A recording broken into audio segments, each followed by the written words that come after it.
work session here to press, connect with spirit a little bit. I have a session tonight with a friend.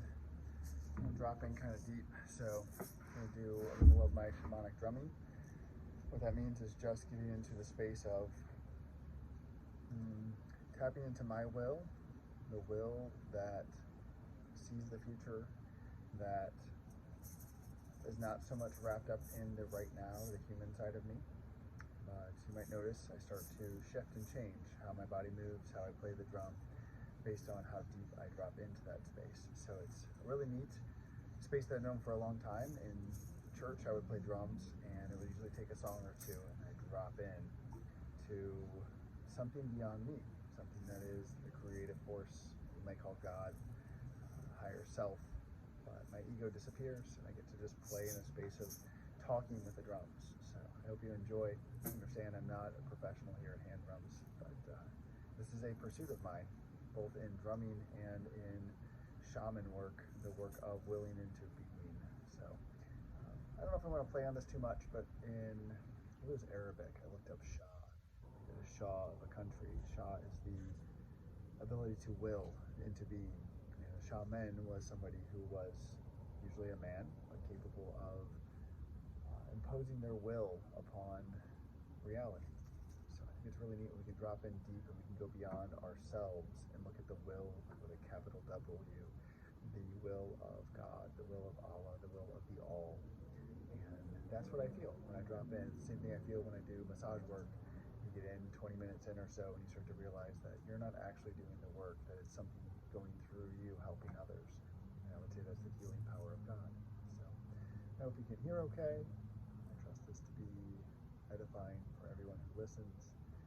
If you sit with it, I hope that you feel a sense of peace, a sense of being part of more than yourself, more than your household, your community, but everything, nature, all of this is connected, and we're part of it. We are nature. We're not at war with it. We're just learning how to be home in it. Enjoy.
time sitting in that same space. So this is kind of my prep to a night where Joseph, my ego needs to get out of the way, to be aware of what is. Some of you may relate to this.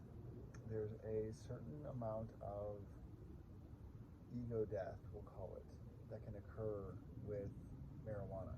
Now that's a more popular legalized thing to talk about that. Not everyone has this, but most people feel paranoia when they become aware of their ego, aware of their own thoughts about themselves. And rather than it being a foreshadowing knowledge of themselves, a pronoia, it is a paranoia. So it's like standing next to yourself, listening to yourself, and being kind of weirded out by yourself.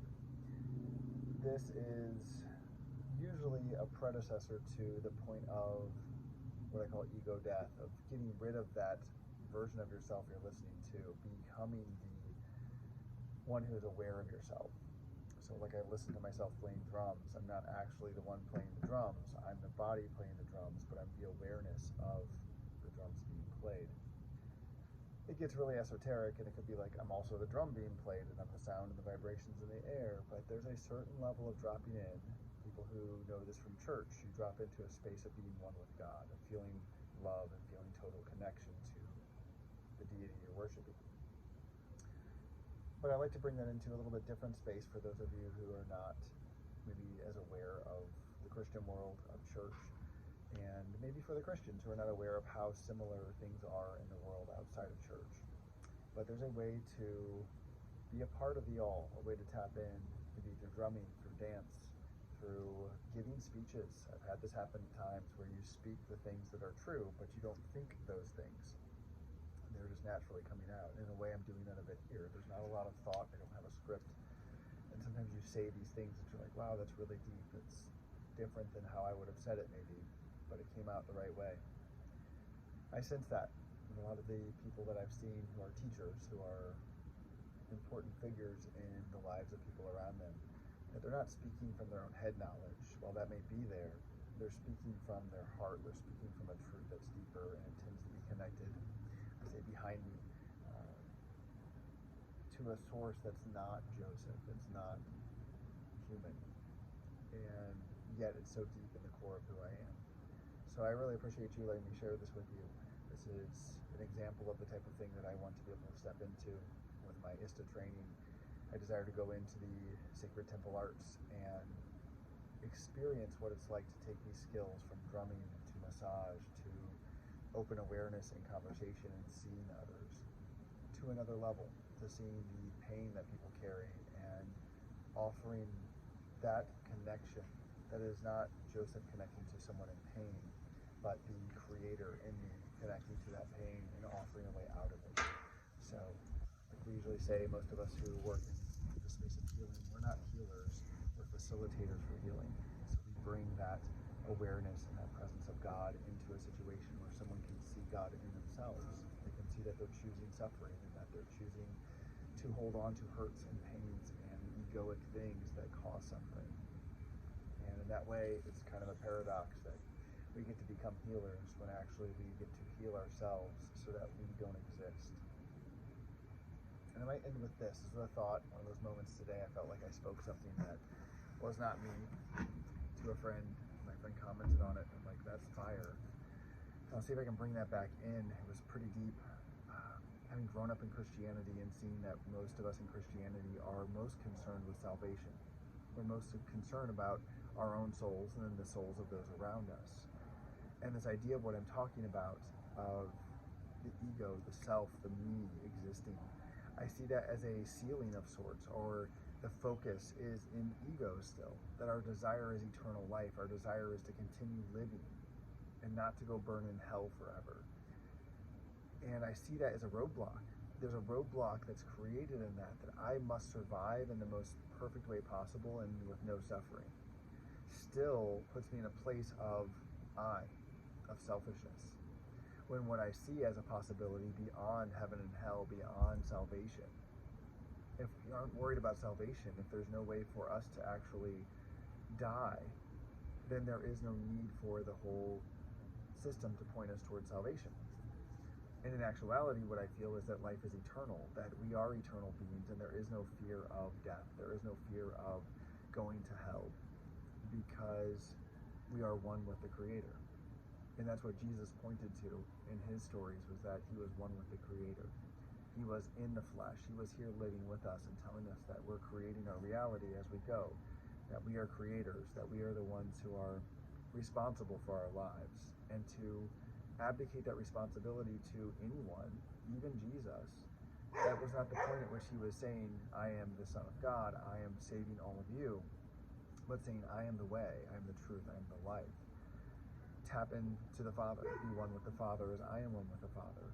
And then you'll know peace, then you'll know love, then you'll know forgiveness. And it's pretty deep and it's difficult to take in, but that idea that we're seeking salvation, we don't often see that that is the cap that our egos will allow us to accept, is save me, I need me to exist for eternity in a happy state.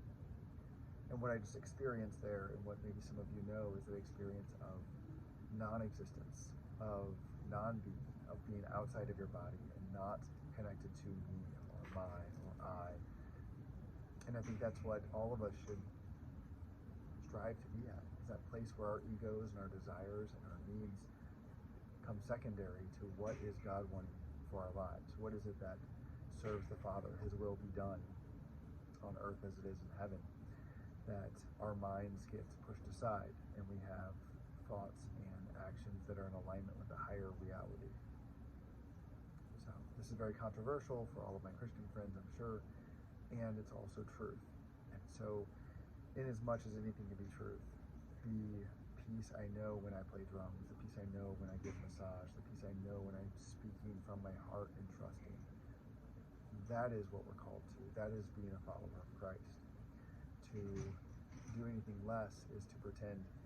It's not to actually be in ourselves as connected to God, but it's to be separate of God, to believe that I'm a sinner and need salvation. And that just leads to more suffering. So I hope this makes sense, and I appreciate everyone who's paid attention. Be well.